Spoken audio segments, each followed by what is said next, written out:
Welcome back to the Stitched Up podcast with me and Fuzzy, where we go over MLB The Show, all the MLB news that, we got going on, a bunch of cool stuff that we like to talk about, including, just everyday life in general. What's up with my boy Fuzzy, man? What's up, man? Hey, everyone, tell Kyle that one, he's cute, and also happy birthday, because this man just turned, 29? Yeah, 29. Dude, I'm an old fart. 29? I feel it, dude. Like, the second I woke up yesterday, my back was just in pain. They didn't tell me, Dude. like, every year, you just get a new pain.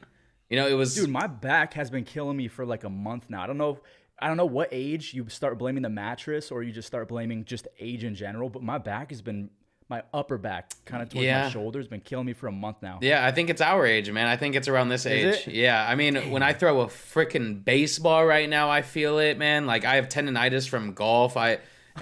Dude, everything's just a hassle. Like, just living my everyday life, it takes a toll on my body. I can't imagine what it's going to be like when I turn, like, 50. I'm just going to be a freaking gargoyle. I'm just going to be a concrete statue. But, yeah, it's cool. We went snowboarding and everything like that. That's another thing, dude. I felt every fall. When I fell, oh, God, man. My body was so sore for a couple of days after that. Snowboarding's hella hard.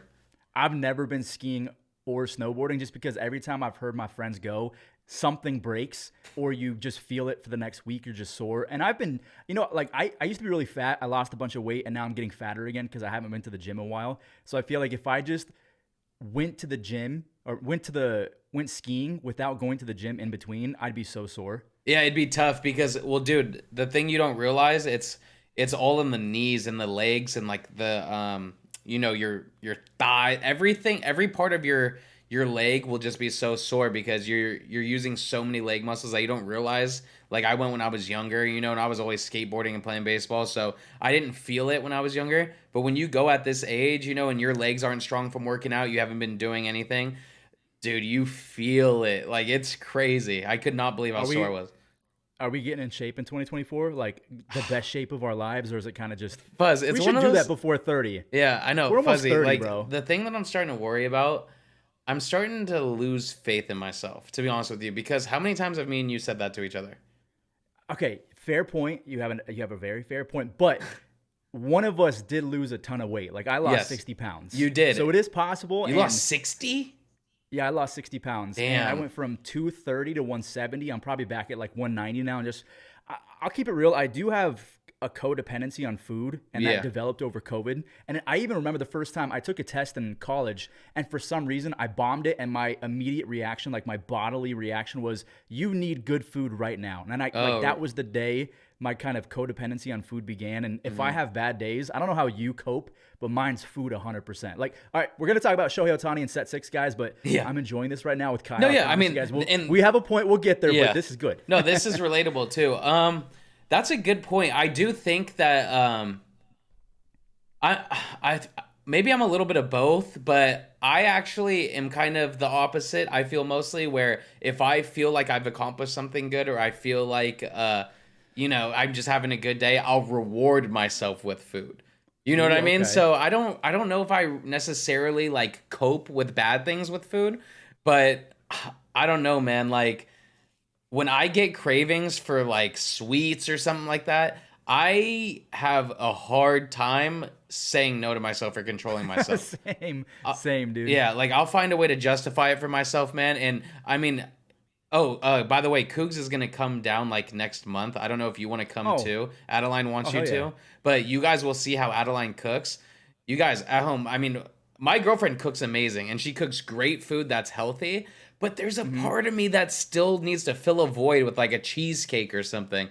And it's just so tough, man. But yeah, I've had a phase where I've cut a lot of weight, and something will always happen where it's like, okay, we could take a week off of the gym, and then it's 6 months off. So I've just recently hired my physical trainer back, working out again. Nice. I would like to say that we're going to get in the best shape of our life. I hope we find a better way to hold ourselves to it, because I remember me and you started 75 hard, and you did it longer than me, I remember. 40, I made it like 41. Yeah, that's crazy, man. I think I made it like 25 or something, like. I mean, it was fun, and then the walking outside and reading books, like for me, Yeah. reading 10 pages a day was the hardest part. It was hard. It was definitely hard, and it's crazy how hard the little things are. The working out wasn't even that hard. It's getting up and taking that progress picture and drinking that gallon of water. The things that are at home that mess with your daily routine that you're not used to, those are weird. But I do think it would be cool if we did kind of like a segment during this where me and you started 75 Hard again and held each other accountable throughout this. We did like a weekly update in these podcasts. There's a way we could do this, man, that could keep us hungry because we're competitive too. No, for sure. And I think for me, a large part of me staying motivated is that Chasen's back home. Okay. And we want to start making those home run derby videos again because those always bang. Yeah, that would but be we sick. kind of want to do a TikTok series where he teaches me how to hit for power because, bro, to this day, if you've ever heard me, Fuzzy, say that I hit a home run on a high school field, I'm a liar. I've never done that in my life. So I want to try and do that. And Kyle and I talked about a few years ago, me maybe doing like a mini doc on me taking steroids because I want to take people into the kind of pros and cons of why Barry Bonds allegedly took steroids and kind of go through the journey. I'm not going to do that because, as Kyle pointed out, it's just if I liked it, I'm not going to be promoting steroids. I can't do that. So I'd rather just do it the right way and have Chasen, teach me how to hit home runs. But you know what, Fuzzy? You talked to me about that. I think it was probably 2 years ago, right? Okay. Bro, that, like, looking back at it, now that, like, I want to do in real life content and stuff like that, that is such a banger idea, though. But the point that I was trying to make to you, right, is one, yes, there is the con, like, if you talk about pros and cons, there is the downside of somebody maybe thinking that you're promoting steroids and, or you just liking it and you wanting to continue and getting addicted to that lifestyle. Those are two bad things, right? But when it comes to the actual content and the research, it would be so interesting. It would be like a Super Size Me, right? Where that's exactly what I would kind of base it off Exactly. You could open it up with, regardless of the results you see, this is a doctor telling you not to do this. This is not worth it. I'm telling you not to do it and it's not worth it, but I had to see for myself. That would be a banger ass video. Like, that series, bro. That series would go crazy. Oh, now you got me excited. I can't do it, though. I think it would bang because I would want to do it in terms of like I'm gonna showcase my exit velocities before I haven't worked out at all. Probably what I would do is I would do it the natural way to begin with. Like I want to go 6 months of just working out naturally. Yeah. See where my beginning exit velocities are. See where they end up after I go 6 months hardcore working out, trying to get up to like average exit velo of 100, and then put on the weight of steroids and see exactly my physical limit as a human being. But then I add on peptides or TRT. Damn. How much more in terms of miles per hour exit velocity could I gain? Is it 10 miles an hour? Is it 20 miles an hour? I just think that would be cool to see the natural progression of skinny fat to like your best shape ever. And then you add something on top of it like a Barry Bonds or Mark McGwire, allegedly, you know. But I think that would be sick. Yeah. So maybe we'll do that in the future when I'm washed up and I just have no other ideas. And maybe that'll be my final YouTube video. Yeah. But I think that would be a lot of fun. Bro, that would actually be electric. I'm not going to lie. I think that series would be a few 100,000 views an episode series once people started seeing what you're doing. Because, dude, that would be... Even if people didn't like the idea, even if people shamed you for what you did, or if people just loved it, everybody's going to tune in and watch that because nobody's done that. It's interesting. I wouldn't make it a series. I would do one video. I'd want people to know I'm not out for money. I don't want to take steroids. I made this a one-off video. I spent the last 1 year on this one video because I want you to see in one session the aftermath of steroids and what happened to me. Maybe I got more upset. Maybe I got angry. Maybe I enjoyed them. I don't know. I've never taken anything other than water. Buzz, that's a waste of 51 other videos. Like, no, but if you did one a week, you start with the natural, and then you start with the natural progress of you doing it for that 6 months. You track everything. You track your exit velocity from the day you started to the last of that 6 months. You check the difference between your exit velocities from naturally working out, and then you check the exit velocity difference that you gained from the next 6 months while you're using gear. Bro, that would be unreal. And if you had a video every week, people would tune into that crazy amount. Like that would be the start of something crazy. But you would The have title of this podcast is just going to be Fuzzy Takes Steroids. Fuzzy's getting on the roids, question mark. And it's just going to be my head. I'm going to have Tyler put my head on Barry Bonds' That would actual be body. hilarious, And just put that bro. in No, but if you're down to like actually support that, and maybe we can make a part of the podcast of, you know, you do it the natural way while I keep on taking steroids. I don't know how it would work, but that would be like a way of we can do it, something like that. Fuzz, that would be great if me and you know, because that The could Bash Bros in 2024. yeah, bro, that could be a once a month video that we do, like once a month. We'll switch off every other month. I'll go to Vegas like in, you know, March. You come to the Bay in April, and we switch off. But if you wanted to take steroids and I do it naturally and we track how we're progressing, that would be nuts. That would be such a good series, dude. People would be addicted to that. They would. And if you guys want to see that, because, you know, Sam Sulek, I don't know if you know who that is. He's like a big I know who that is. Gym. And it's just because we know he's on whatever he is. I don't know exactly what he's taking, but that dude's massive. Could you imagine me that big? No, I couldn't imagine you that big, but it's also different. Like here's the thing, right? The steroids is only probably 20% of it. The steroids, you gotta fucking work go out after it, while you have that, or else it's all for nothing. And the diet still has to be good. So for me, the hardest parts about working out and getting in shape have really little to do with the actual working out part, you know? It's about getting up and going to the gym, you know, convincing yourself, okay, let's just go out, get in the car, go out the door, go to the gym, and then it's coming home and eating healthy. Because after I work out, I want to binge on some fucking Chick-fil-A, dude. Like, I just want to eat crazy bad. That's the problem with me. So I don't know. The cool thing about having the personal trainer, though, is I work out with him. Then we go out to eat wherever we want. You know, for real? I mean, he don't let me choose fucking Five Guys, but he's like, yeah, we could go here, order this. You know, so we get the best stuff that also is ideal for, you know, me improving my physique and all that. But yeah, he's been a huge help, dude. It's so nice to have. And I'm proud of you, man. Thank you. I appreciate it. Don't say you're proud of me yet, though, because I'm not doing it fully correctly. I just had a fucking loaf of banana bread just now with butter all over it. Yeah. From Starbucks or no, my girl makes it homemade, dude. What? I just want to be able to wake up one morning and say I'm dating someone that made fresh banana loaf. Bro, when you come here, I'm gonna have Adeline spoil you. I'm gonna have her make like her steak and potatoes. What she makes, she makes banh mi's. She makes shrimp taco. Like any culture you can think of, she makes a phenomenal food. She's the best cook I've ever met. Out of my grandparents, family I think so. And she was obsessed with learning, like how we're obsessed about everything we do. That's her with cooking at one point, you know? So she just has a natural skill to cook anything. Gift. Yeah. And if not, she can follow a cookbook to perfection and then add her own twist to it. Like, it's great. But I've had a bunch of friends tell me their girls can cook well. And then I go there and it's unseasoned chicken and watery rice. So, you know, I want to put the money where the mouth is. I want you to see it because Coog said he's going to book a flight for like January 14th or something. If you could come around that time, have a little get together, you know? Yeah. We could all make out. Yeah. Oh, yeah. Because, dude, hopefully it's in your new car. Dude, the new car. And I want to go 0 to 60 real fast while you hold my It goes tie. 0 to 60 in 2.8 seconds. Damn, that's faster than my car. It's fast, dude. It's fast. Yeah, it's faster than the Plaid.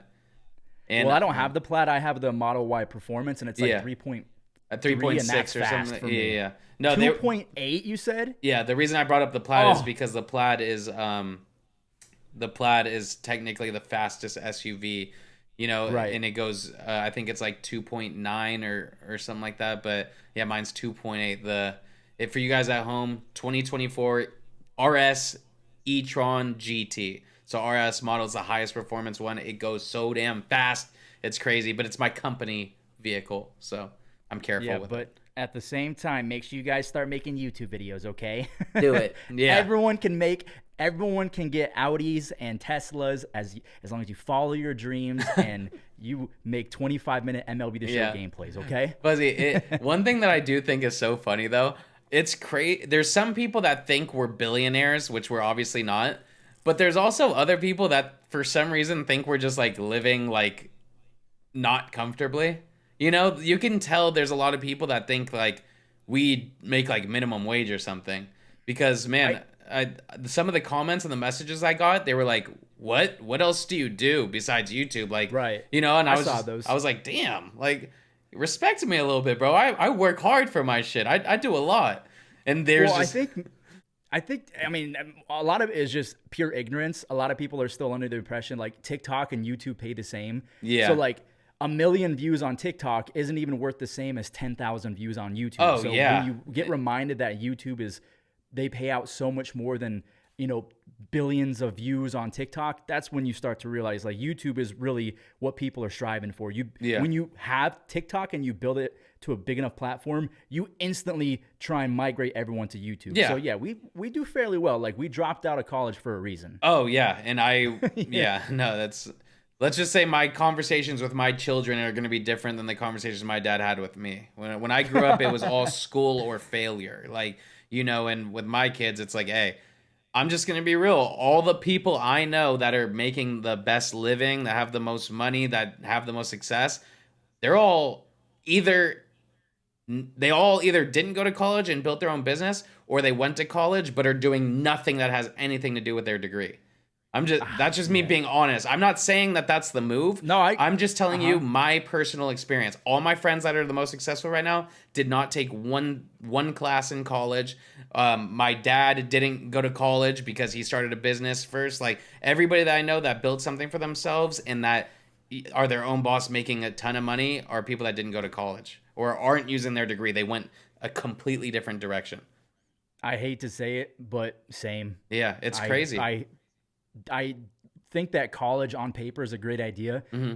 It's just they scammed us. They need us to go through all these rabbit holes to get this one degree. Yeah. Like that's why trade school makes so much more sense. Yep. Oh, I want to be an electrician. Let me go study only that. Mm-hmm. I want to be an orthodontist. I got to be good at trigonometry and I got to pass calculus 2 and organic chemistry. Like organic chemistry tore me up. And that made me drop out of college. Yeah, dude. And that's not even to mention the scam of student loans. I know people that have been out of school forever and somehow owe more money than they originally were loaned, and they've been paying it consistently since that. Like it blows my mind.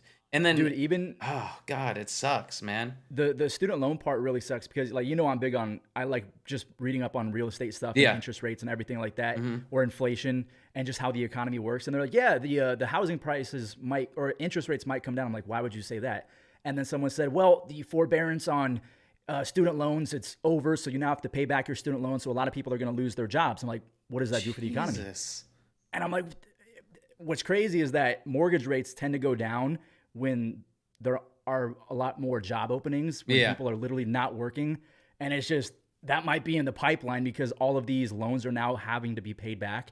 And I just feel so bad. Even though I had to pay back my own loans, man, if there was an initiative where a lot of like medical, like let's say you're a doctor and you have a bunch of student loans. Yeah. Dude, if you can get that forgived, more power to you. I'm not going to be upset that I had to pay back my stuff. Yeah, no, there's a lot of people that are like that are like, no, I had to pay it, so you have to pay it, and it's, that whole idea is kind of crazy. But dude.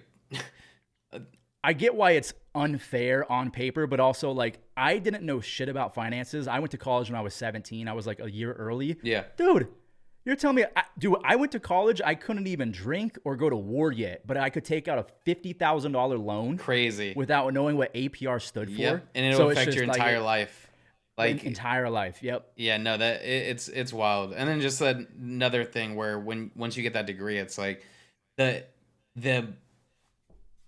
it's so flooded. There's so many people that want to do your job that you're looking for. There's infinite competition, right? And even, you get so lucky that you get this job that you went to school for and it's in your field and is exactly what you wanted. You're capped out at a certain spot. Oh, yeah. It could be the highest position, but you're capped out, right? Unless you're owning that business.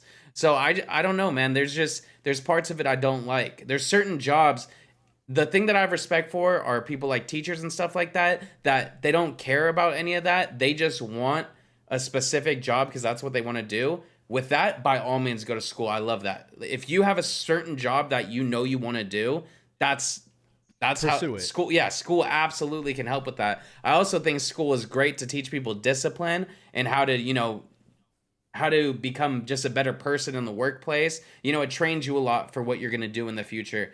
But, I just don't think school is necessary for everybody, and You know who really hates people like us? who?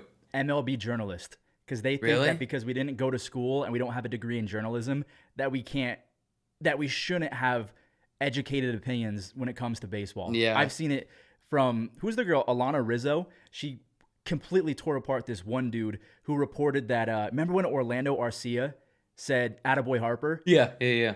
So a dude, I can't remember his name, but they're from the Cespedes barbecue account on Twitter. Yeah, I remember. And he's the guy that Jake Mintz, that's his name. He reported that, and she went off that he's a random, doesn't have a degree, or is not an MLB journalist, so he's not allowed to report on this stuff. That's so and crazy. It's just the gatekeeping is wild. So again, if you want to go be an MLB journalist and be respected by your peers, go be a journalist or get your degree in journalism. If you want to be a brain surgeon, get your biology degree and go to medical school. Those are avenues for you, and I respect it. But also, people make a ton of money doing ASMR streams on TikTok. Yeah. Or saying, roses, their ice cream's so good. So every single year, it blows my mind the new avenues people create to make themselves money. Like when we first started MLB The Show, it was just the ceiling for MLB The Show was like 5,000 views. That was, oh my God, it went viral. I should drop out and pursue this. Now, Kyle, as we saw, broke the mold, averaging 100K every single video. So a large part of us being successful is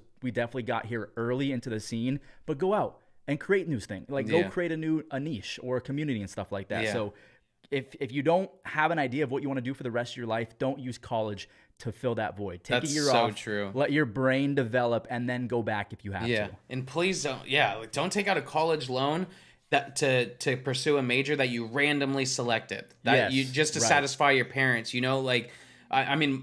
there's just so many other options. If you guys can learn anything from today's age online and everything, even from me and Fuzzy, we're such a small part of it, but you have unlimited options out there in this world to build something of your own, to pursue something of your own. And even if it doesn't work out, you can say that you tried, but if you work hard enough on something, it's going to work out.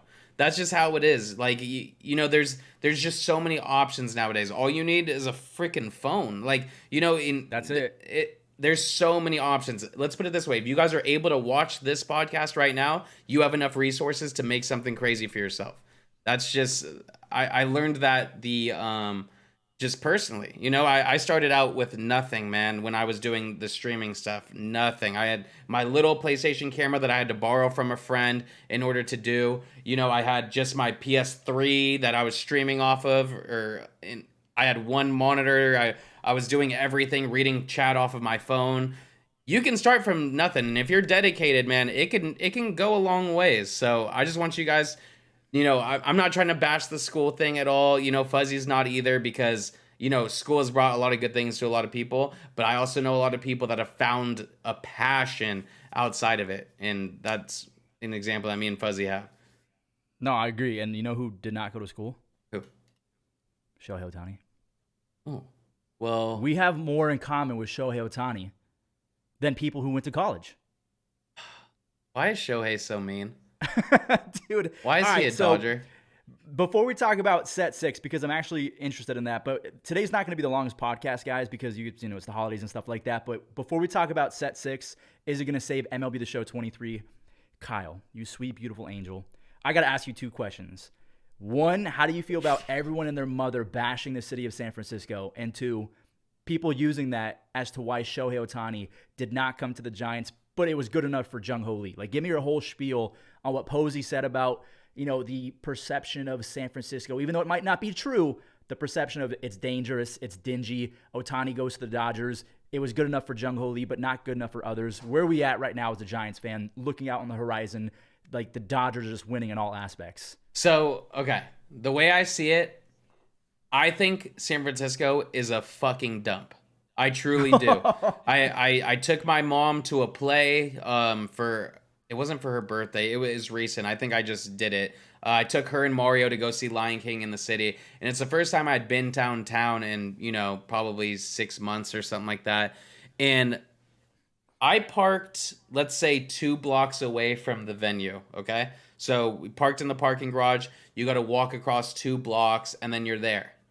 When I tell you that I saw at least 14 people, and I'm saying 14 because I'm pretty sure it's probably 25 because they are in groups and they are out in the open, but there was at least pods. 14 people either smoking crack or shooting up heroin in front of us. Hold on, let me timestamp. What is this? Okay, I'll be sure to bleep those out. Yeah, you can. Okay, I'll re-say it because we don't want to get demonetized. Yeah, I mean, I want to be transparent. They're gonna hear this whole conversation. They were using hard drugs. All right, we'll blur out the other thing. They were using hard drugs out in the open in the streets of San Francisco, where kids are walking by, and these kids are used to it because they're from the city, so they're not even processing it. It's just like, oh, that's just normal. It's not normal. That's insane. Right, so when you say that, and then someone who lives in San Francisco says that you're cherry picking and that players are not even going to live in San Francisco, they're going to live outside the city where the rich people live, what do you say to people like that and Buster Posey's comments of, hey, even though it might not be true, it is a real thing that players are terrified. Like, do you have is there any part of your heart that is like, okay, San Francisco is savable, or is it just your experience at Lion King, that's it? You would not sign with the Giants also because of that. It's not just my experience with Lion King, though. I grew up, we would sneak out on school nights, in middle school and high school and go down to San Francisco and skate on Pier 39, Fisherman's Wharf. We would skateboard. I love Pier 39, dude. Right? Yeah, we would have fun. We were young. And we were okay. There was never really, of course we were kids, we would fight and stuff like that, but there was never any situations we were in danger. You know what I mean? Right. That is not doable right now. I could not imagine anybody, this San Francisco as a city has gotten progressively worse over the last 5 years to a point where there's human feces on the floor. I can't even stress to you guys how gross it is. Did you see the viral moment? I can't remember what political people were talking, but some dude brought out like a poo map, and the entire map was brown. Ew. Yeah, I mean that makes like sense. People in San Francisco report seeing human feces, and you think like maybe it's a couple streets, like a Skid Row or something like that. Dude, it was like the entire circumference of San Francisco. Yeah, it's horrible. I could not believe it. I didn't think it was that bad. Yeah, there's no part of me that ever wants to be there. But let me reiterate. Yes, I guarantee you there's still some of my family members that are so addicted to San Francisco that they choose to buy houses, they choose to live there still because they love it, they love the feeling of it, but I'm guessing they live in nicer areas. They have to if they're okay with being there. The friends that I have that love the city, but I'm gonna guess that most of the people that play for San Francisco don't live there. They live in Marin, they live in Napa, nicer places that are about 20-25 minute drives away, which is nothing. That's everybody. I'm sure a lot of the people that are watching this right now, your guys' commute to work is at least 30 minutes. Some of you, because I used to have to commute pretty far to work. So there's no problem with playing in San Francisco knowing that you can live somewhere else. But when you come from Japan, my family's been to Japan, I'm half Japanese. Japan is all about cleanliness and respect and manners and stuff like that. I'm curious if it's a thing where it's just the perception of San Francisco and how it is perceived in the media now that Shohei just didn't want a part of it. I'm saying that as like the devil's advocate. In my heart, I don't think that had much to do with it. I think Shohei genuinely just wanted to play in LA. The difference between Shohei and Jung-Hoo Lee coming to San Francisco is Shohei was already settled in LA. There is no adjustment you need to make. As I've said before in the prior podcast, if you told me that I could upgrade my entire living situation and have all of these nice things and be on a better team and all that stuff, and I don't even have to move houses, I don't have to do any of this, I could just be comfortable where I'm at, where my doctors are at, I'm taking that option. And the Dodgers are infinitely better than the Giants are. They're going to be infinitely better than us for a while. So I think that's why Shohei picked there. We could pick and choose all of these other narratives, that how dirty San Francisco is, all of this other stuff. in the end, I think he just wanted to be on the Dodgers for a while. That's how I feel. I don't know how you feel about it. A lot of people will point to people saying that LA also is kind of dingy as well. Like, I remember when we went to the All-Star game, was it 2 years ago? Oh my God, yeah. 2 years ago. I'm not gonna lie. No, it's bad. We walked to a taco place at probably like 9:30, 10 o'clock at night, and we got harassed multiple times. It was not safe. So I understand why people from San Francisco are kind of like, dude, it's not like LA is Paris. Like, it's literally LA. It's just as bad in terms of the homelessness problem. And from someone who lives in Las Vegas, I went to Reno where I met a lot of people from San Francisco. My perception of San Francisco is that it's nicer than LA. But no. I guess it's just not the same anymore. Like, I thought San Francisco was the bougie, up and coming start. Like, tech companies are all migrating there, and Kevin Durant has his own, business office down there. Because I passed by it one time, and someone said that used to be Kevin Durant's place. Yeah. And I guess it's just not like that anymore. Like, Silicon Valley is very much, it's not fading per se, but it's not what it used to be. And I guess I have to come to terms with LA is pretty bad. San Francisco is pretty bad. I guess you just can't really pick your poison. But to use that as to why Shohei did not go to the Giants, it's just stupid. No, in every place is going to have their good places and their bad places. Okay, LA, right? If I wanted to make LA look good, I'm going to bring somebody to Beverly Hills or Calabasas. Yeah. And they're going to be like, this is LA. Like, if you bring a foreigner there, they're going to be like, oh my God, this is the American dream. Now, if I wanted to take you to the worst place on earth, I'm not going to say the worst place on earth. I'm going to say, because don't get me wrong, there's third world places where obviously there's horrible things going on in this world. So I'm not going to say that. I'm going to say the worst place I've ever been to. And that is Skid Row in Los Angeles. Yeah, that's the worst place I've ever been to. I've never been there. Dude, it's bad. It's very, very, very bad. If I took you to what we call Naked City in Las Vegas, I mean, I live in a nice part of Las Vegas. There's Summerlin, there's Henderson, there's bougie places all over, but you do not go to Naked City. And I would never use Naked City as a reason why Shohei Ohtani, after his contract is over, does not come play for the Las Vegas A's. It's just stupid. Yeah. That's the point I'm making, though, is San Francisco has its nice places, just like where you stay, and it has its naked cities. The problem is the bad parts have taken over all of the tourist spots. So from the outside looking in, every part of San Francisco looks horrible. Every part. That's how it looks right now.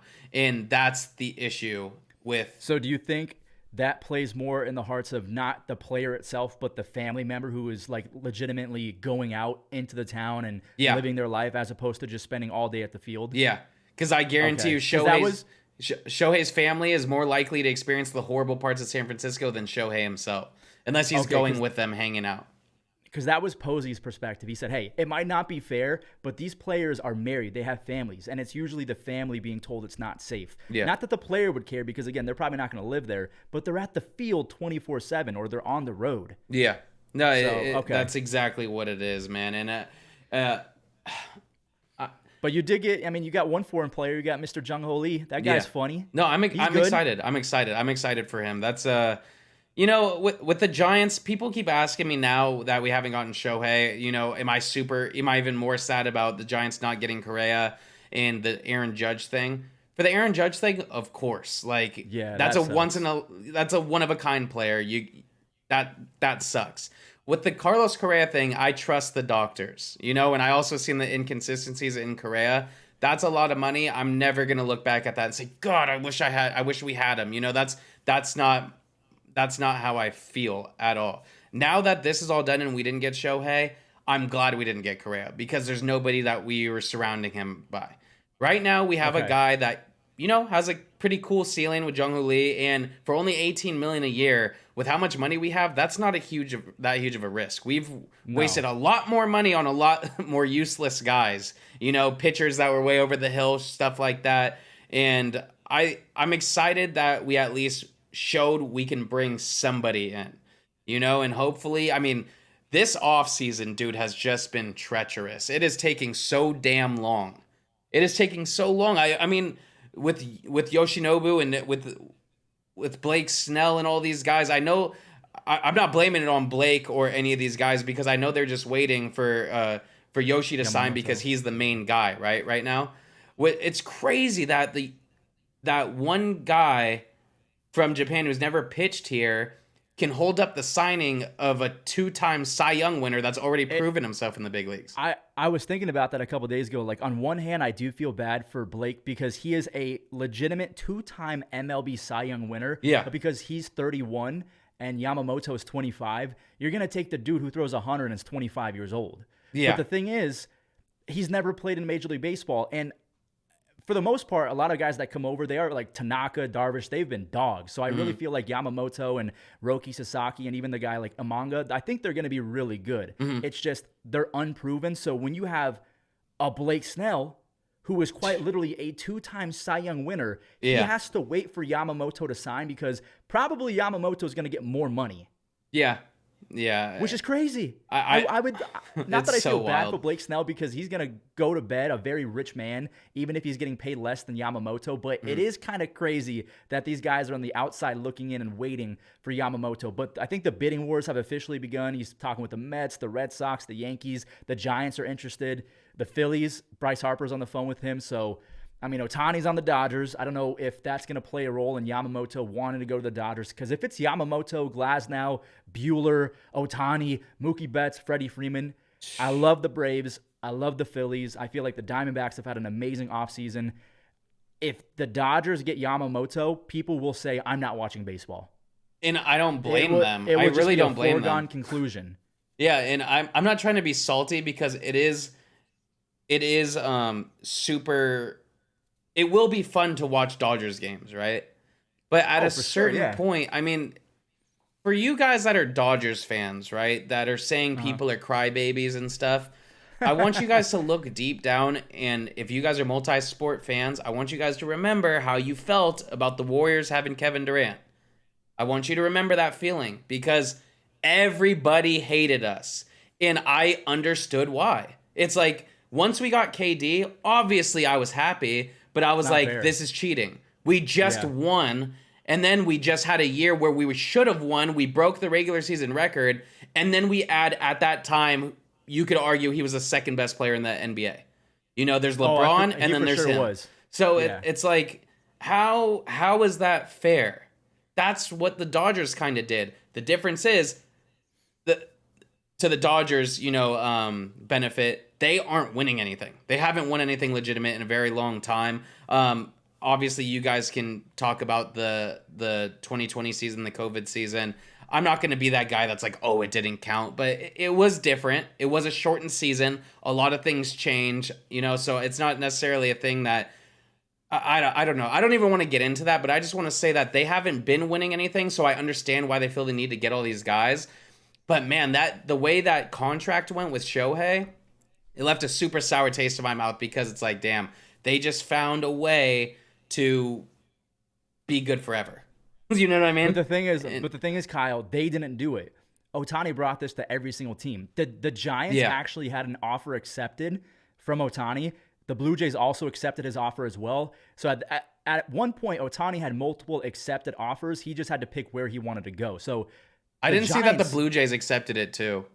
Yeah, well, the Blue Jays matched. I don't know if Ohtani was like, I will go there, but they definitely matched it. The Giants for sure matched it. Like Farad, I think his name's Zahidi. Yeah, he for sure matched that. That dude was not going to go home without saying, I will match whatever the Dodgers do. It's just, like you said, he has all the same medical staff. The Dodgers win 90 games in their sleep. Yep. And now that they have opportunities to get a Glasnow and a Yamamoto without trading away Gavin Lux, who's coming back. We haven't even talked about Gavin Lux. That dude's really good. So but the problem is, if you wanted me to put money on the Dodgers, I still don't think I'd put them on as my World Series favorite because I would take the field every single time. Yeah. We saw what happened to the Phillies. We saw what happened to the Braves. Absolute juggernaut, not only teams, but just vibes. Everything was clicking, and the Diamondbacks got to them. Crazy. So it's just, that's the thing. It's not KD and the Warriors. That's full-blown cheating, in my opinion.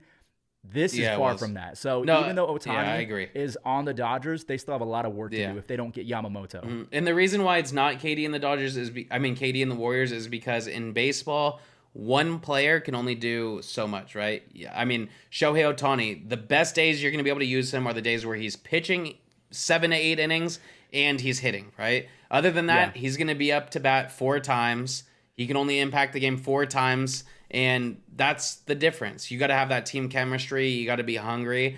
But I think the difference between the Giants accepting the offer and the Dodgers accepting the offer with these with the money and how it is, if the Giants signed Shohei for that same deal, what part of you would think that there's a chance that the Giants would win the World Series next year?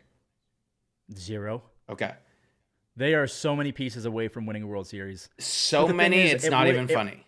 So many, it's not even funny. Like, I think they're willing to just blow past the luxury tax. I think that would have ignited a flurry of deals or trades for the Giants, in my opinion. I agree, because now that you have him, you have to win.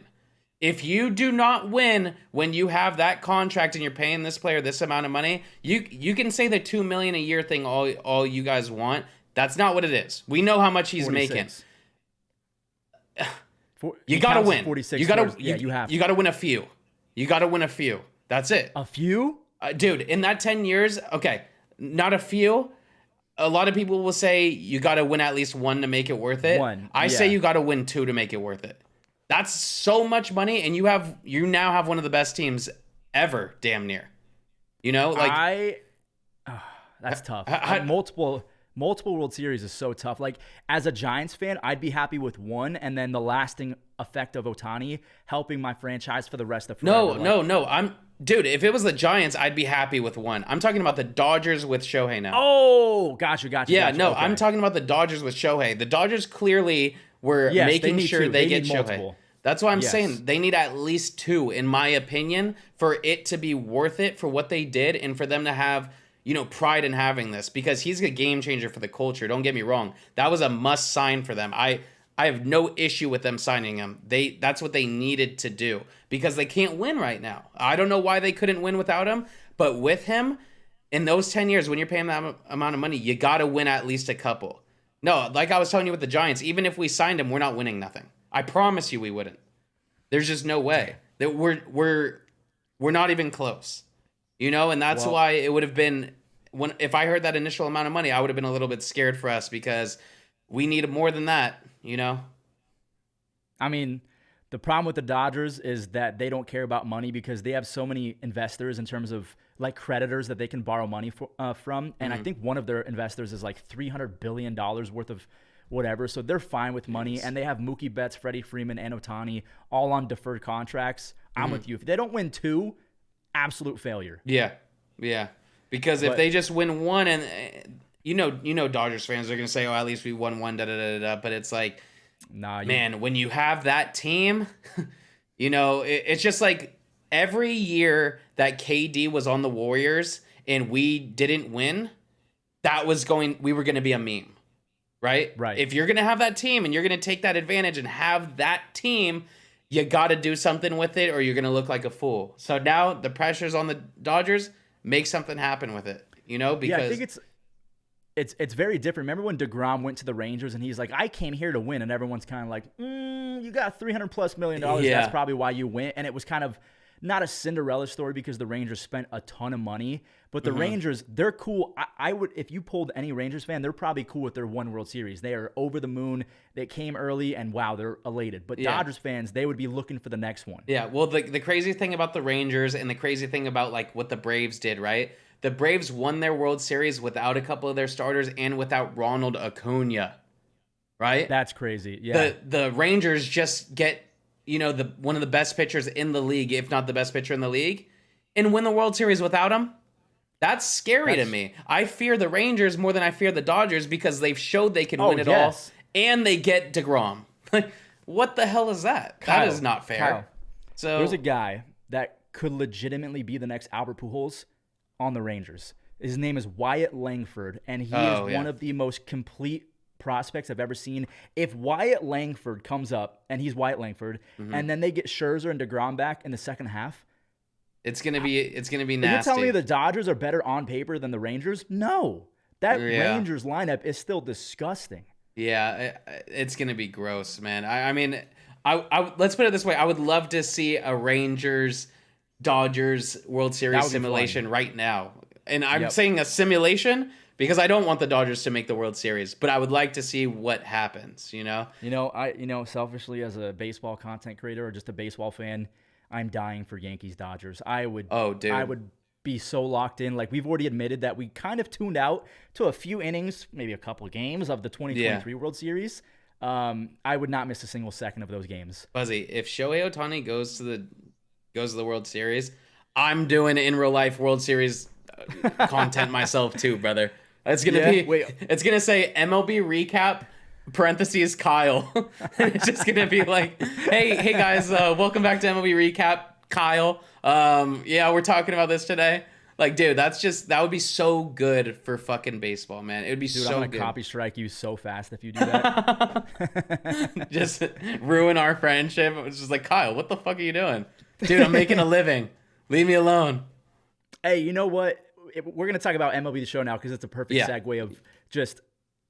I've told you guys before, like, you should definitely branch out and make, whether it's IRL content or recaps of some sort, just go out there and make some new content. Like, it is out there for you guys to do. It's just terrifying because the mighty algorithm, what if you upset the algorithm? What if you put out this MLB recap? Yeah. Even though it's the Dodgers and the Yankees and it doesn't do well. Now your future videos are not going to do as well. And all of this to say, we've been thinking about this stuff behind the scenes as baseball content creators and MLB The Show content creators because MLB The Show is at the lowest point in the history of us making content. It's so bad. But the saving grace could be around the corner. Could be tomorrow, right? Tomorrow. Yeah, it comes out. I think, we're going to put out this video, and I think Set 6 comes out as we're putting out this video. Yeah. So just tell me real quick, do you think that Set 6 is going to game change anything, or are they too far gone with MLB The Show 23? It depends what people's mentality is. If there's people that said, hey, I grinded for all these cards for Set 1 and Set 2 and Set 3, and I just got exhausted, I'm going to wait until those cards can be used again, maybe they'll come back, But there's also other guys that might have said that and then might be addicted to another game now. And Madden? Or just in general? No, I won't say Madden because Madden's so whack. Like, Madden and 2K have fallen off I've heard a lot of people saying, like, MLB The Show deserved to be named MLB or a Game of the Year or Sports Game of the Year simply because the other ones lost by default. They're so bad. Yeah, no, and that's true. My problem with MLB isn't that it's bad. Because in reality, this game I truly love. I truly think the game is good. The gameplay. I've always complained about the hitting. Yeah, the hitting and everything feels good. It's the content that's bad. It's there's no reason to play, right? There's a lot of things. What's the best way for me to put this? If there was any game that you guys liked playing, like, let's say you guys like playing Fortnite, right? But you could only play Fortnite in a offline setting against a bunch of bots. You probably wouldn't like playing it anymore because there's nothing to gain. There's nothing to play for. You're not competing for anything. That's how I feel playing MLB The Show right now. The game itself is fun, but if I'm not playing for anything, what's it mean, right? There's certain cards that are locked behind paywalls that shouldn't be locked behind paywalls. There's certain cards that are...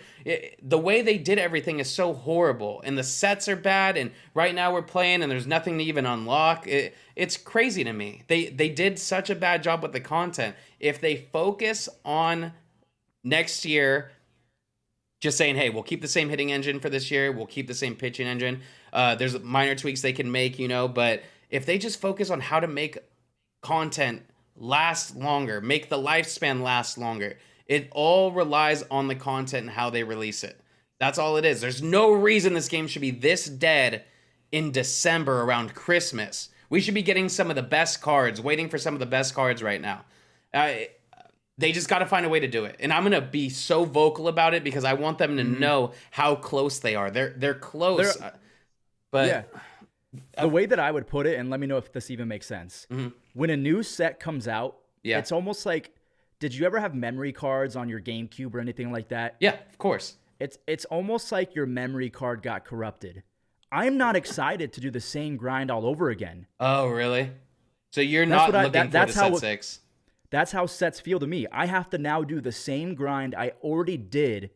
Okay, I get you. I'm not playing the game to grind.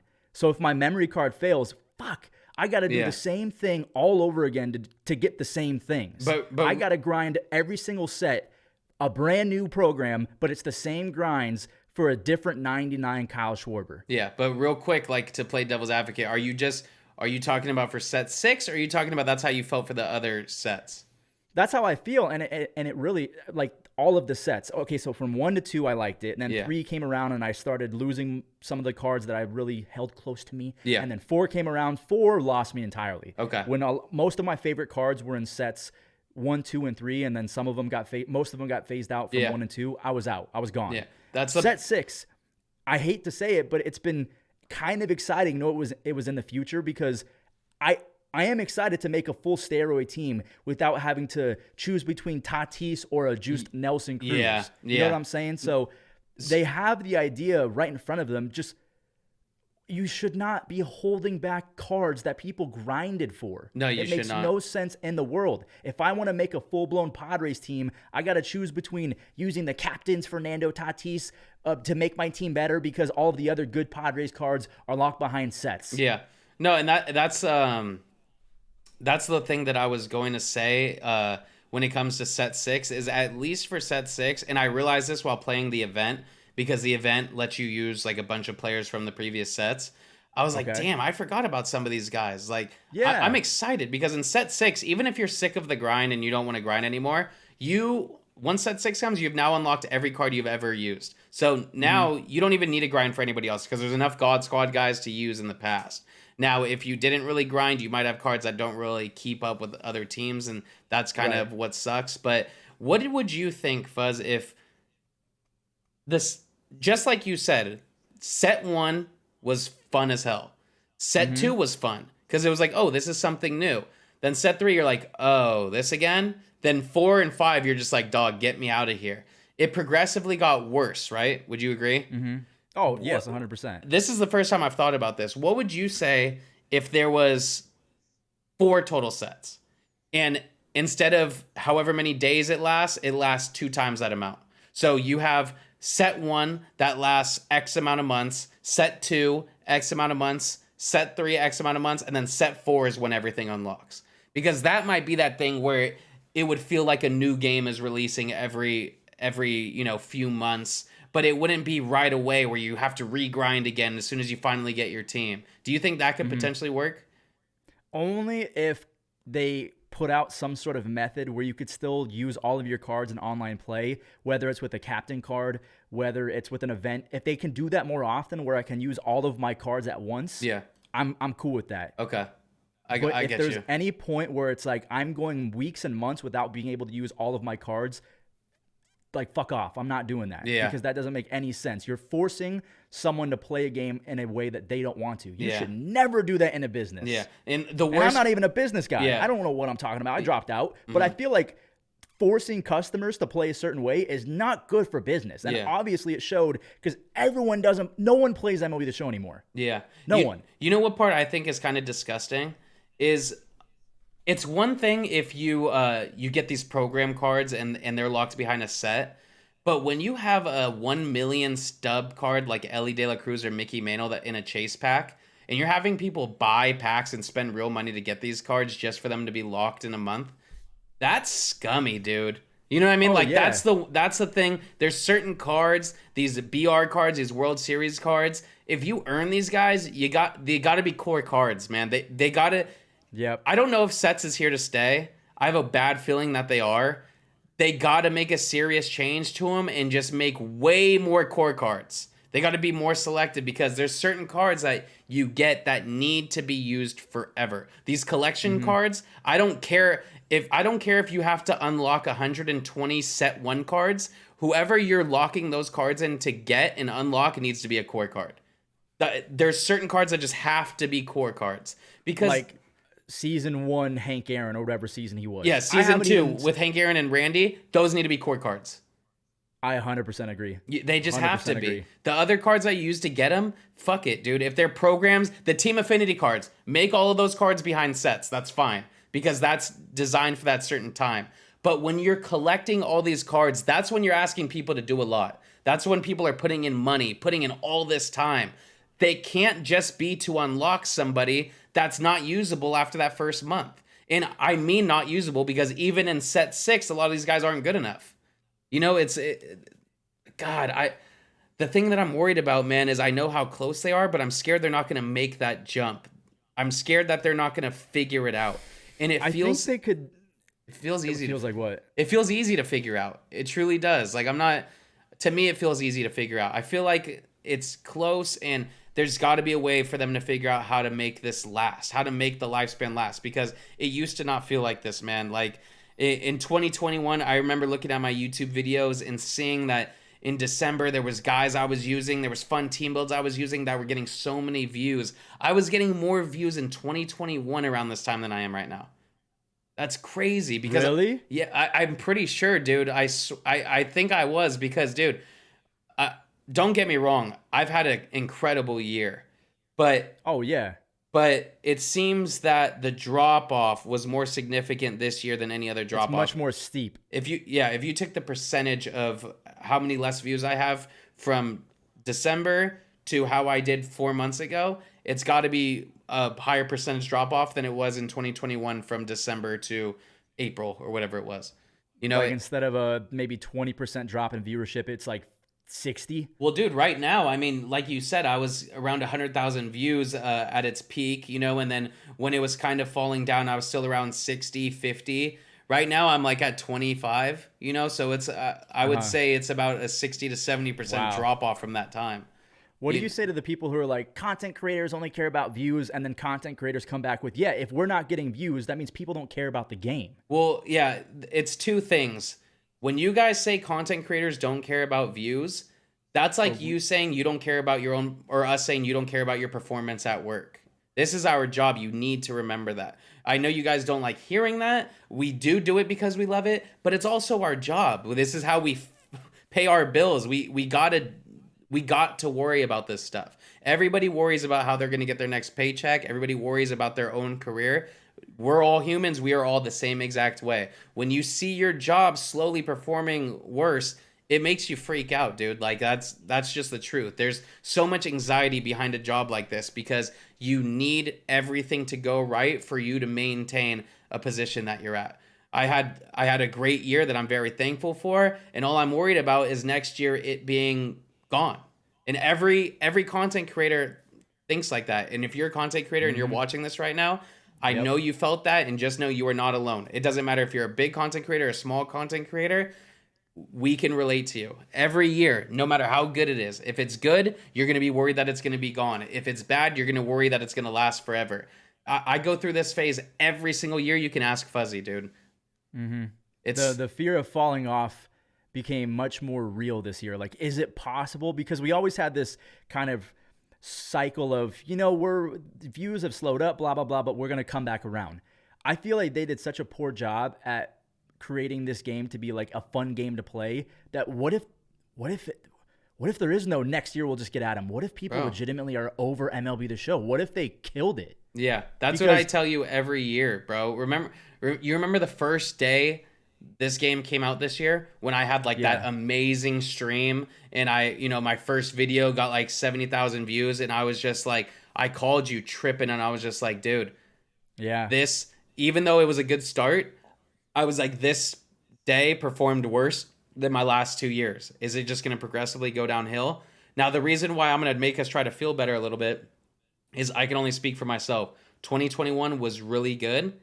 2022 was basically way worse for me than 2021 was performance-wise with views and with everything. So I was super worried that it was going to keep going downhill. And then this year I had the best year I've ever had. So I'm not overly freaking out anymore because I've kind of broken that trend, and I'm hoping that I'm hoping that every year is that year where we remind ourselves, oh yeah, no, it was just the end of the year. The thing that scares me is that it feels like the end of the year is coming sooner and sooner every year. You know what I mean? Like before it used to be, oh yeah, it's February, it's the end of the year. Then the next year it was, oh, it's January, it's the end of the year. Now what? It's fucking December, it's the end of the year? It's not. It shouldn't be the end of the year. It's the end of the calendar year, but not the end of the cycle. The game doesn't come out until 3 months. You know what I mean? And Yeah, I mean, I get everything that you're saying, Mm. and maybe I've just been sullied on MLB The Show because I haven't posted in so long. Yeah. I just, I don't know, man. Like the fix feels simple, like you said. Hmm. I, I don't know, man. My motivation to play MLB The Show has never been lower, and I wish I had Yeah. good news for you about like I'm excited about Set 6. I am, but like they can't even get the timing of it right. And I'm not saying they should have made Set 6 come out 2 weeks ago so content creators could take advantage of team builds and all-time team builds when RPM. So RPM, guys, is like revenue per 1,000 views that you get. Yeah. It skyrockets right before Christmas because the advertising budgets of companies. Dude, we get Set 6 when January is about to hit and RPM gets slashed in half. Yeah. Yeah. No. Like, I mean, they could have at least thrown content creators a bone and had maybe 7 sets. Or like, what is 6? What does 6 sets even do? That's not even, there's no number 6 in the game of baseball. They couldn't have given us 9 sets and then like set 6 4 months ago or like 2 months ago could have been when they unleashed all the cards. Like it just doesn't make any sense. No one wants to play the game anymore. I am worried about the future because I've never been more unmotivated to play MLB The Show. So unless if they don't come out with like a ton of mini games from, let's say, the Bigs 2, where you had pinball home run, or maybe a new game mode called Steal a Star, where if I want to face Kyle, we can put up a card that we don't want to get rid of, but if we lose, we have to give that other person the card. That would be so sick. That's what I'm saying. Like, we came up with that idea on the spot, and you're telling me they don't have meetings with each other, coming up with new game modes? We have to play events, BR, and ranked seasons every single year, and the problem with MLB The Show 22 and 23, they took away the fun of ranked seasons and BR because you can get them in other ways, and I'm cool with that because people who are not as good at the game, they can get these cool rewards. But if everyone has them, what's the point? Yeah. Ranked is not fun anymore. No one cares about making World Series. There's no mini games to keep us busy in the meantime. You unlock everything in the first week of a team affinity being out and set being out, and then you sit around for the next 4.5 weeks, and it's just, if they bring back sets, so many people will not come back. I promise you that. I promise you, Kyle. People will not come back. I'm worried that's how it's going to be too, because now, a lot of people were playing this year because it was exciting, and there was things to look forward to because it was something so new. But if sets come back, I'm worried people are going to already say, "Oh no, we've tried that before. Yep. It's not worth my time to grind because I'm going to lose my players. I'm just going to sit this one out." I'm worried that they would go down the route of Call of Duty. Yeah, because that maybe they just don't care about this generation of MLB The Show players anymore. But maybe they're looking for that next audience, and that's why they came out with skill-based matchmaking. They don't give a shit if, Fuzzy, who had a 3 KD when he was 12, has a negative KD now because he's being suppressed by skill-based matchmaking. It doesn't matter because their shareholders are making hands and fist more money because the guys that were getting beat up can now kind of compete against fair play. Yeah. And they don't care about the Scumps of the world anymore. Maybe they don't care about the Kyles of the MLB The Show community anymore. Yeah, I mean, I really don't know, man. I really don't know what to say because the thing that makes me feel better is we do kind of have this talk every year, right? Yeah. And every next year, it ends up being okay, right? Like it's okay. We get by, but there's no doubt that there's a trend of it going downhill. And I just don't know what to say because if I knew how to make this game better and I knew what to do, I would own a gaming company. I would be a developer, I'm not good at that stuff. But what I can say is it's apparent that they need a change. And whatever that change is going to be, it has to lie in the content. Because the game's never going to be perfect gameplay-wise. Because you are going to have perfect lineouts. That does happen in real life. There are going to be some bugs that happens, just there's desyncs. Stuff like that happens. So you can't avoid that. But if you have a game that is worth grinding, where they give you things that are worth grinding for, that'll keep you playing, that'll make you want to play it, that'll feel rewarding when you play it and you have fun, people will still play, man. Like they just got to find that because right now it feels it's impossible. It feels like they just can't do it. And that just is what's come from every game dying earlier and earlier. Like, man, I would just love to, in a perfect world, have a game that has life from beginning to end. I remember in 2015 and 2016, and maybe this was because I was younger and my expectations were lower, but when I tell you that we were grinding ranked until the day that that the new game would come out.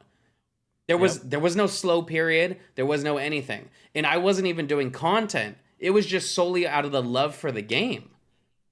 That's not a thing anymore. Like, no. How was that changed? There was way less content. Fuzzy, in 2015, each team got one legend. You had 30 legends for the whole year. That's it. Like a Mike Schmidt. Yes. And that was it for the Phillies. Yes, you had Ted Williams, you had Jeff Bagwell. Some of them had Jack McDowell and Rod Carew, and you were just like, oh, we don't need to grind for that team's guy. But you could legit get every single legend on the first day, every single live series card on the first day. Well, you would need every live series card to have every legend. And if you did that on the first day the game came out, you then had every card that would ever come out for the rest of that year. And somehow we played it nonstop every day. And the seasons didn't reset. There was no World Series awards. That's just what we did. It's crazy to think about, dude. There was no flashback cards. There was no anything. How was there such a better lifespan then? What's changed? You know what I mean? You're going to make me cry. It's crazy, man. Do you think it's just because we're older? No, I think the game legitimately is getting worse. And what sucks is the gameplay has almost never been better. Yeah. I don't think gameplay has been this good since the first week of, 20 or they patched it, but the first week of one of the games was amazing, and then they patched it and it wasn't as good. That was since 16. Yeah, I can't remember what year that was, but that wasn't I think fun. It was 21. I think 21 was like, it felt great out the gate. They patched exit velocities, and then everyone just complained about it. Mm-hmm. But I would say that MLB The Show 16 and 23 are very similar in terms of like gameplay is pretty solid, but 16 also had the ticket counter and all of these other fun things to do, and ranked seasons mattered. Yeah. And it's just, well, now that ranked seasons doesn't matter because everyone can get it and everyone's on an equal playing field and all this different stuff, and there's no mini games to keep us busy. I know they tried to do play versus friend or whatever. What's that new game mode, co-op? Yeah, co-op. Do people play co-op? Like, are we the ones that are missing out? Maybe you guys watching actually play a lot of co-op, or I've heard it's so buggy there's no point. Yeah, co-op's so buggy. There's freezes, and then if people freeze, look at it. You got MLB The Show is making Kyle literally yawn. Yeah, when we were talking about Shohei, I'm all up and at him, and then Kyle we talk about sleeping. MLB The Show. No, but the co-op's so buggy, and I mean, there's freeze-offs in co-op where somebody can quit, and if you guys quit before the second guy quits, you get the loss. Like, there's horrible things with co-op. It was a great idea. They should keep it around and make it fun, because I know there's a lot of people that still play it, but just not for me. You know, I like doing it for videos and stuff like that. But at the end of the day, you got to give people a reason to compete in ranked seasons, to play BR, to play events. Oh, God. And we're going to have to keep talking about it to figure out what it is that they have to do. I mean, you know what I would do? What? I'm dating myself, but the biggest two is my favorite baseball video game of all time. I know people are going to be like MVP Baseball or, Mario Super Sluggers. I think that if they created a series called, or like a program or something like that, called Steal a Star, where you could face your friends and steal players, because what would happen in the Bigs 2 is there was that game mode called Road to Legend. Yeah. Did you play Road to Legend, where you would go up against like a Wade Boggs, or you would go up against the Mariners, and if you beat them, you get to steal any player on the Mariners? Yes, it was the most fun thing ever. You started out in like that Mexican league, right? Yes. Yeah. Now imagine they brought Road to Legend, but 2 sets. Okay. And every set was a season of your career. That would be pretty sick. So you're playing versus Kyle or Shelfie or whatever, and every time you beat them or every time you play versus someone, you can steal someone. Yeah. And then maybe you bring in trading or anything like that. But they have to do something that points people in direction of, I want to keep playing this because it's fun and I can play versus other people. Yeah. There's no way of doing that right now in MLB The Show. No, there is not. Because why would I play ranked? Why would I play BR? BR is way too random and hard. Ranked, there's no reward because I can just play and watch YouTube, and if I lose 500 games, I'm still going to get the card. Yeah. But if there was some sort of every season, every set was a season and Road to Legend, and you built your player, and at the end of the year, you can get inducted into the Hall of Fame, and because of that, maybe you get your own custom card, like a 99 Kyle, because you played the entire year. You hit 700 home runs over the course of your career. You played with the likes of, you did a home run derby against Manny Ramirez. Like, I'm straight up stealing it from the Bigs too. I am doing that. No, but and you can do that because you're a bigger game. They should do something like that. The Bigs isn't around. Steal some shit. Get some ideas. That's what I'm saying. Like, steal Road to Weekend the League Show- from fucking. Yes. I mean, it's not hard, right? It's not. They already have it in Road to the Show. Yeah. But just no one even, like, I'm hearing that people don't even want to play Road to the Show anymore because it's the same thing over and over. So it's like, if Diamond Dynasty is the same thing over and over, Sets was a new take, but now that sucks. People don't think that Road to the Show is innovating enough. When are we going to get an online dugout where we all meet up in a lobby like Destiny or 2K where there's a playground? Yeah. What the fuck are we supposed to fill our times with when we complete the program after a week? What do they expect us to do, Kyle? I'm genuinely curious what their thought process is. Yeah, I wish I could. And tell I like man. them. I think they're great and passionate people. But that doesn't matter anymore. No, it does not. And all of this to say that I am excited for Set 6. I mean, I know I'm getting angry, but like Set 6 is going to be great for you guys because you can use all your cards. I think that your sub boxes will be filled more with videos because we now have more things to talk about. We have more things to play. But dude, if sets come back and they don't have a new game mode or mini modes or anything like that, expect not great things, Kyle. And I say that lightly. It'll be a tough year. No, it will. It will, but because I mean, I hate to say it, but we channel watch. We look at other people in other communities. Like, is that going to be us in the future? It'd be stupid not to prep for doomsday. We have to do this. Yeah. We'd be stupid. We have mortgages. We have families. But that's why you're so lucky, dude, because you have the in real life stuff. And that's like when you tell me about doing in real life stuff with you. When I say in real life stuff, I'm saying like talking about real baseball. You know what I mean? Yeah. The idea of doing something like that with you, or you like, you know, eventually getting me involved in stuff like that excites me because I love baseball and it's that way out. You know what I mean? I love the game and I love the community I have. I don't want a way out, but I'm saying it's a fallback. It's I'm not screwed. I'm not going to lose my house if this game keeps falling apart. You know, well, you're gonna see the fruits of that during the season when we can make 30-minute recap podcasts or something like that. Like, you're gonna see the fruits and why it is so kind of free. I can't wait for that. You man. don't. I hate saying this, man, and I feel terrible, but I don't know how I would function because I have sometimes debilitating, self-doubt or anxiety. I don't know how I would feel about myself if I had to solely rely on MLB The Show.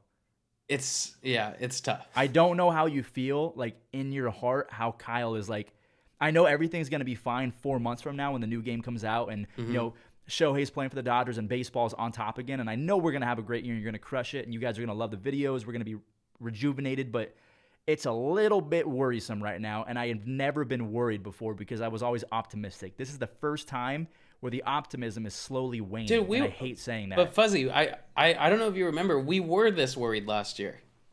I wasn't. I feel like we had this talk. Like, no, I know I was.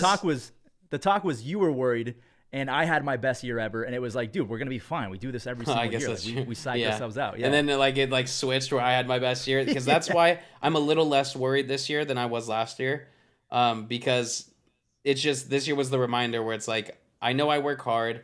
I know I have a solid community that that follows me, that watches my stuff, and it'll be okay. It's okay every year, right? But the part that makes me more nervous is I just bought the house, and now it's not fun and games anymore. It's my livelihood now. I depend on this game right now. The goal is to make it where it's not like that. The goal is to make it where I don't depend on anything. I can do content just on everyday baseball that I could go out and golf and make videos. That's what I want to do, man. And I feel like I'm running out of time for it. That's one thing that stresses me out because it does feel like the game is almost like a ticking time bomb sometimes.